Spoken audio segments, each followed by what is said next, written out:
The Zekrel Confederacy valued strength. Their bodies were mountains of muscle and armored carapace, their histories epic poems of glorious conquest and honorable duels. For a Zekrel warrior to die in glorious, direct combat, blade to blade, energy blast to energy blast, was the highest calling. Their society was built upon a rigid honor code, dictating everything from the precise rituals of challenge to the accepted tactics of planetary assault. War, for the Zekrel, was a brutal but noble art form.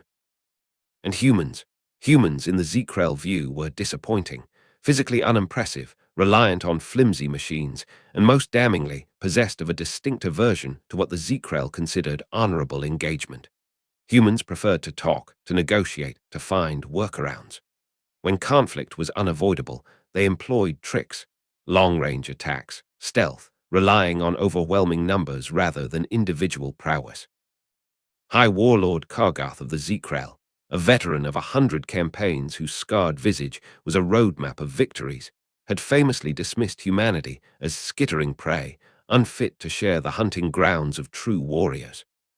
Their rules of engagement were seen as a sign of inherent weakness, their moral qualms in warfare a testament to their cowardice.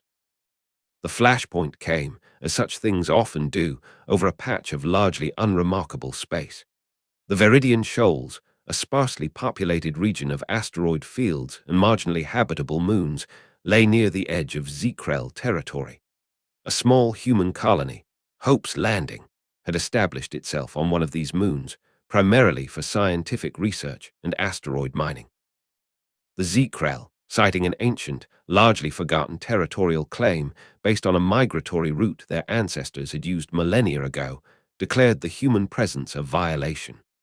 Diplomatic overtures from the Terran Confederacy were met with stony silence, then with an ultimatum. Vacate the Viridian Shoals within one solar cycle or face the righteous judgment of the Zekrel.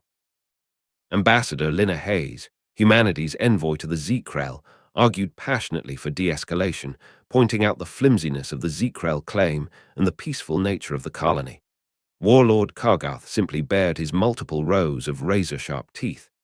Your words are wind, little human. Strength respects only strength.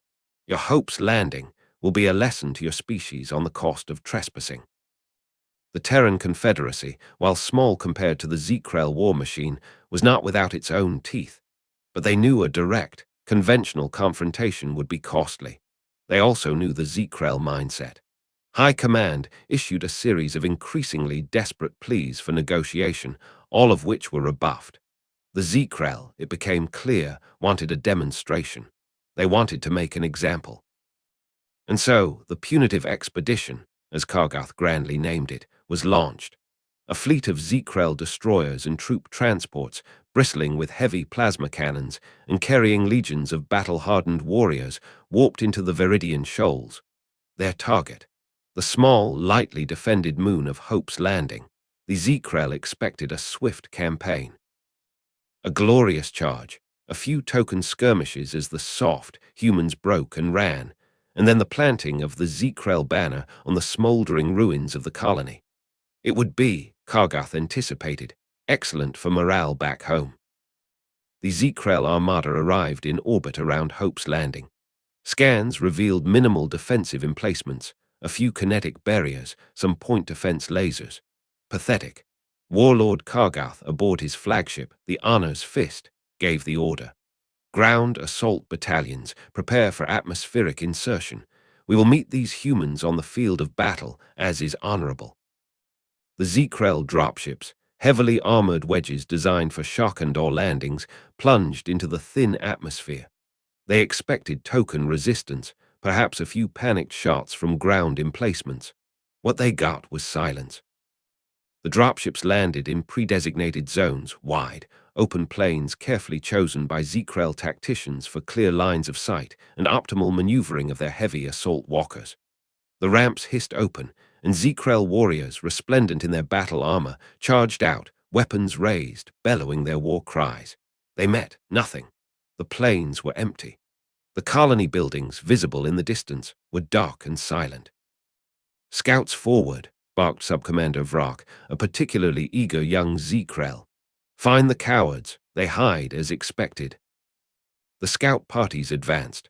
The terrain was rockier than anticipated from orbit, full of narrow canyons and shadow depressions the orbital scans hadn't fully detailed. Still, the Zekrel, confident in their individual prowess, pushed on. The first sign that something was wrong was when Scout Team Gamma failed to report. Then Delta. Then Epsilon.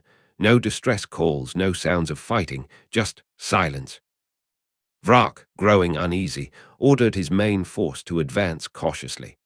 As they entered a narrow pass, the ground beneath them erupted, not with a massive explosion, but with a series of smaller, precisely placed charges that buckled the legs of their forward walkers, sending the multi-ton machines crashing to the ground. Simultaneously, a high-pitched whine filled the air, and Zekrel warriors clutched at their helmeted heads, their sensitive auditory organs overwhelmed by a sonic frequency specifically tuned to cause them intense pain and disorientation. From hidden positions in the canyon walls, small, agile human figures in camouflage gear opened fire, not with overwhelming plasma blasts, but with precise, targeted shots from magnetic accelerator rifles. They didn't aim for center mass, where Zekrel armor was thickest. They aimed for joints, for sensor arrays, for weapon emplacements. A Zekrel warrior, disoriented by the sonic attack and stumbling from his down walker, found his plasma rifle suddenly inert, its power cell neatly punctured by a hypervelocity slug.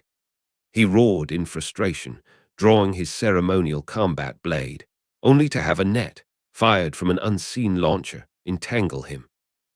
This wasn't battle as the Zekrel understood it. There were no glorious charges, no honorable duels.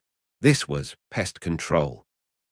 Warlord Kargath, monitoring the unfolding disaster from orbit, was incandescent with rage. "What is this dishonorable skullduggery?" he roared into the calms. "Fight us! Face us like warriors, you human filth!" His only reply was the quiet static of jammed Zekrel communication channels.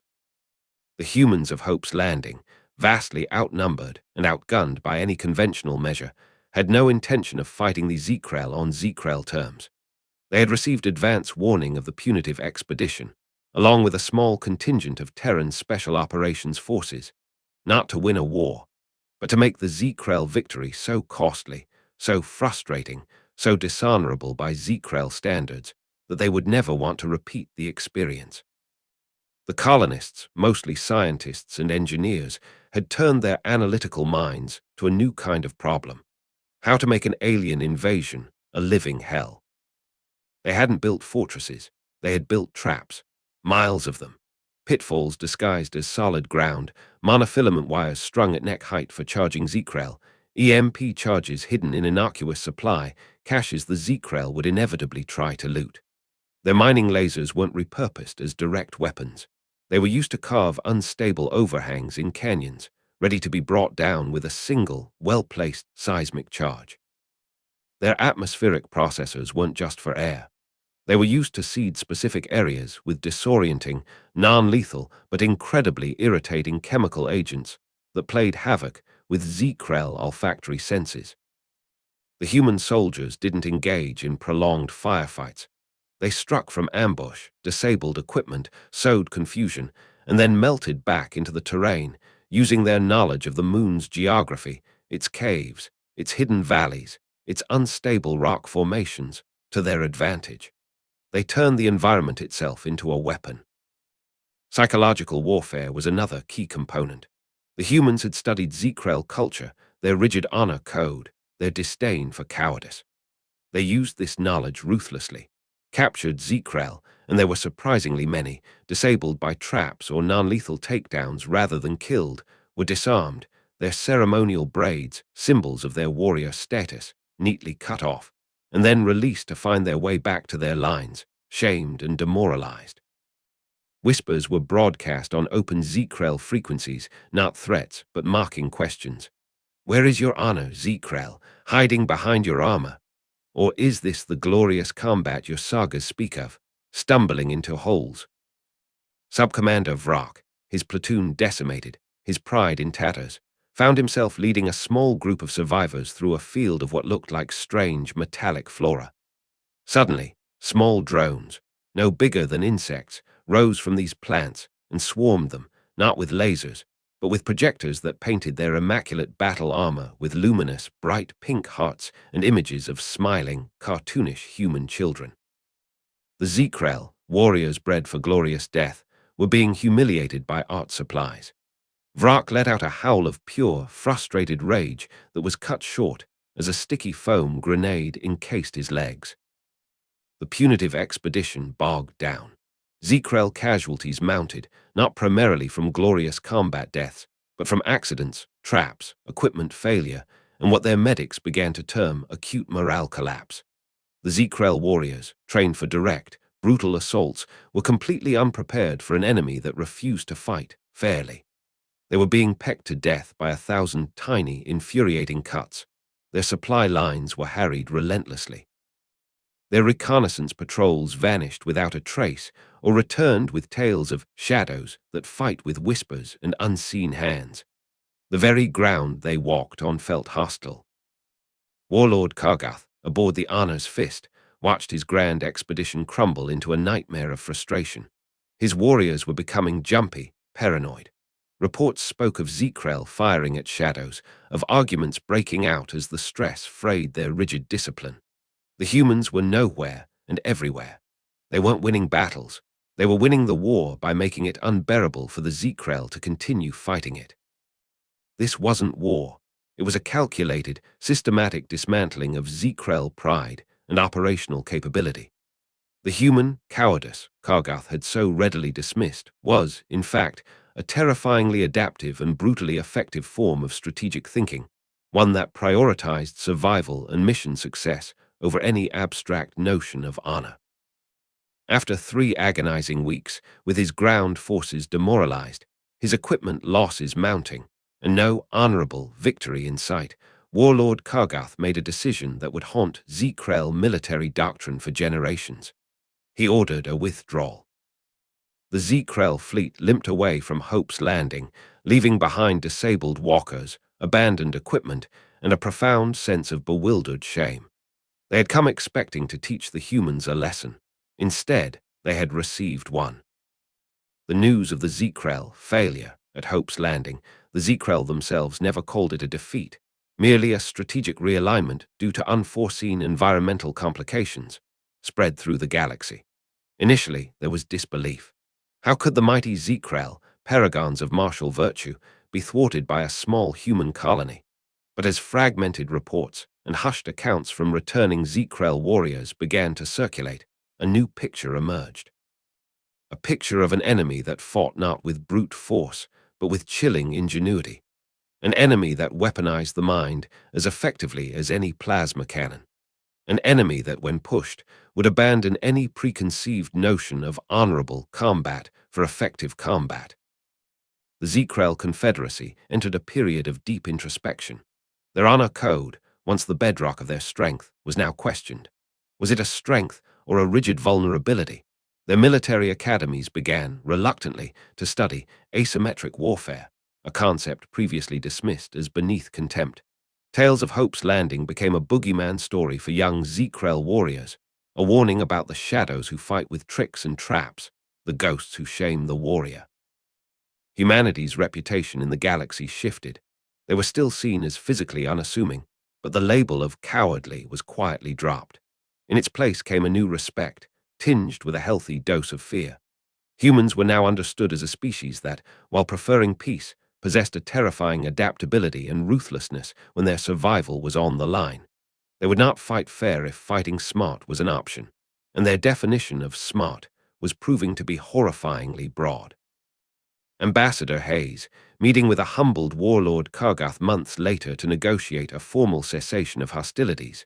The humans, magnanimously, didn't rub salt in the wound, found him a changed Zekrel. The bluster was gone, replaced by a wary, almost thoughtful silence. "Your people," Kargath said, his voice a low rumble, "they do not fight with honor." Hayes met his gaze. "Warlord, my people fight to live. They fight to protect their homes. When faced with overwhelming force, they fight with whatever means necessary to ensure they can continue to do so. Perhaps your definition of honor needs to be re-evaluated if it leads to such strategic miscalculations. Kargath simply grunted, a sound that might have been agreement or merely indigestion. But the lesson had been learned. The galaxy now knew. Don't mistake human politeness for weakness, and never ever assume they will fight by your rules. Because when the chips are down, humans will write their own, and they will be terrifyingly effective.